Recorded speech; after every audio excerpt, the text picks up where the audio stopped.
Zlata skledica, pravljice iz vsega sveta. Zlata kamelija, japonska pravljica. V davnih časih je v neki deželi živel nestrpen in zelo jeznorit knez. Nekega dne se je razkošna večerja zavlekla pozno v noč. Kneginja je bila že zaspana in je nehote zazehala, kar je kneza neznansko ujezilo. Ukazal je kneginjo vkrcati v majhen čolnič in jo prepustiti morskim valovom. Valovi so premetavali čolnič sem in tja in ga nazadnje naplavili na obalo samotnega otoka. Knegini so priskočili na pomoč otočani in kmalu se je privadila njihovemu načinu življenja.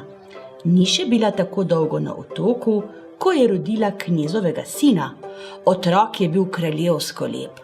Kneginja ga je vzgajala tako, kot so svoje otroke vzgajali vsi drugi otočani. Ko je bilo dečku 12 let, se mu je naenkrat zazdelo čudno, kako da imajo vsi drugi otroci očeta in mater, on pa je imel samo mamo, očeta pa ne. Vprašal je svojo mater, zakaj je tako. Kneginja se je odločila, da mu vse pove po pravici. Sin moj, si sin kneza iz neke daljne dežele. Ko sem te še nosila pod srcem, sem nekoč pri večeri nehote zazehala, kar je tvojega očeta tako ujezilo, da me je pognal z dvora. Ko je deček slišal materino pripoved, je hotel kar odpotovati k svojemu očetu, tako si ga je zaželel videti. Kljub materinemu prigovarjanju se je odpravil v domačo deželo in kmalu prispel pod knezov grad. V bližini gradu je cvetel kamelij in grm. Fantic se je na lepem domislil, kako bo prišel na grad. Z grmiča je odlomil vejico s kamelijinimi cvetovi.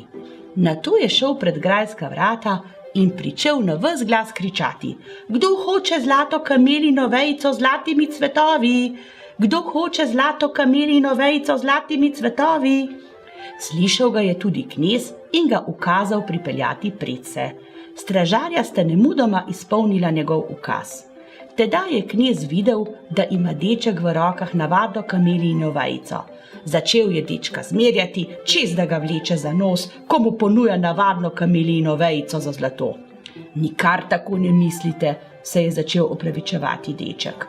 Ta vejica je res videti kot navadna kamelijina vejica. Šele če jo posadi človek, ki je še nikoli v življenju zazehal, se bodo na njej razcveteli zlati cvetovi. Kakšne neumnosti pa kvašiš, se je razhudil knez. Saj na celem svetu ni niti enega človeka, ki ne bi kdaj zazehal. Že res, ampak vašo plemenito kneginjo ste kljub temu v malem čolniču prepustili na milost in nemilost valovom, ko je nekoč pri večeri zazehala. In bila je noseča. Knez je pomislil na svojo ljubo kneginjo, ki jo je v svoji hudi jezi izročil morskim tokovom. Uganil je, da pred njim stoji sin. Objel ga je, se večkrat opravičil in takoj ukazal poslati po kneginjo na samotni otok. Ponosen je bil nanjo, kako pametnega in poštenega sina je vzgojila. Prosil jo je odpuščanja. Od takrat naprej je postal strpen, ni bil več jeznorit in spoštoval je vse okoli sebe. Vsi trije so srečno zaživeli.